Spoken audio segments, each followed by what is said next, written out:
Ingénieur dans une autre vie, Mischa Spassky est devenu thérapeute. Ses recherches l'ont conduit vers l'utilisation de l'appareil Mora qui traduit et rend visible la partie énergétique de la vie, difficilement mesurable par d'autres techniques.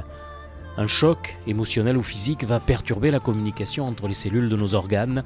L'appareil Mora détecte et restaure les fréquences perturbées.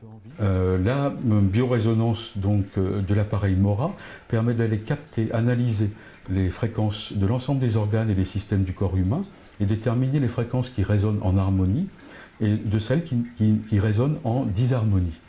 Et là, de manière très simple, les fréquences harmonieuses sont amplifiées et renvoyées, on va garder le bon, et les fréquences disharmonieuses sont inversées et renvoyées au corps de manière à réduire et annuler l'intrus, le biochoc, la fréquence parasite.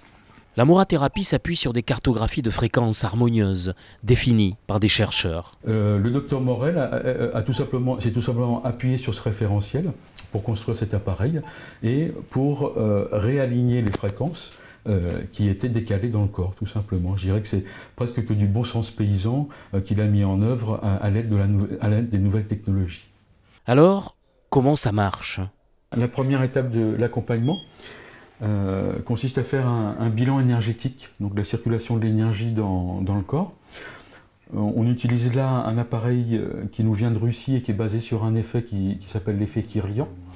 C'est-à-dire qu'on va provoquer, en prenant la photographie des doigts, une agitation des électrons en fait, autour de la couche des doigts. Et on va provoquer une bioluminescence. Cette bioluminescence sera photographiée et elle nous permettra de faire un bilan de la circulation des énergies dans les différents organes et différents systèmes du corps humain. Cet appareil issu des recherches de Kirlian est utilisé aujourd'hui dans 40 pays et l'on s'en sert couramment en Russie pour suivre l'efficacité des traitements allopathiques. Et bien sûr, on va regarder les secteurs où la circulation de l'énergie ne se passe pas de manière optimale. Donc des petits défauts dans le rayonnement, la bioluminescence qu'on a prise en photographie. On a par exemple des exemples ici d'une bioluminescence qui n'est pas vraiment optimale et qui marque, je dirais, un travail énergétique qui est en train de se réaliser au niveau du foie. Ici, on est sur le secteur du foie. Ici, sur le secteur de l'urogénital. Donc c'est la chaîne utérus-ovaire. Et également une petite difficulté ici au niveau glande mammaire et système respiratoire. L'apport de la nouvelle technologie ici nous permet déjà de laisser un petit peu la main à l'ordinateur pour faire une première analyse et nous donner une grande ligne, je dirais, de comment circule l'énergie dans le corps. À partir de ces mêmes photographies, on peut avoir une représentation un peu plus objective et un peu plus visuelle de la projection de ces photographies sur le corps énergétique de la personne. Avant l'ordinateur, l'interprétation était faite par l'opérateur Kirlian. Aujourd'hui, l'analyse est beaucoup plus précise, notamment grâce au GDV, un appareil qui objective l'impact de l'émotionnel sur le corps. Le rayonnement n'est pas aussi homogène que sur la partie droite et avec des petits vides d'énergie dans le foie, dans la vésicule biliaire, dans le pancréas, avec une hyperactivité ici de la partie gorge, larynx, trachée, thyroïde, avec une hypoactivité du cœur et également de l'urogénital ici et du rein. Donc ça nous donne ici des premiers indices.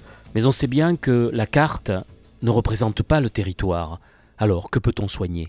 On peut, avec le système d'électroacupuncture qui est intégré à l'appareil, aller chercher quel est l'allergène qui est en cause pour l'allergie et tout simplement d'envoyer sa fréquence inverse. Il était vraiment connu pour ça, je dirais, en Allemagne et en France.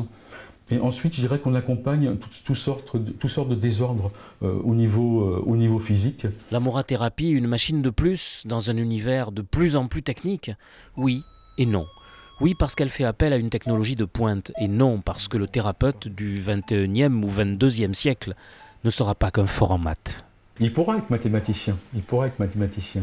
Aujourd'hui, la physique quantique, je dirais la partie mécanique, la partie physique commence à rejoindre la tradition et la spiritualité. Et ça, c'est vraiment un chemin, je pense, un aboutissement que verront nos enfants, et qui est très très important.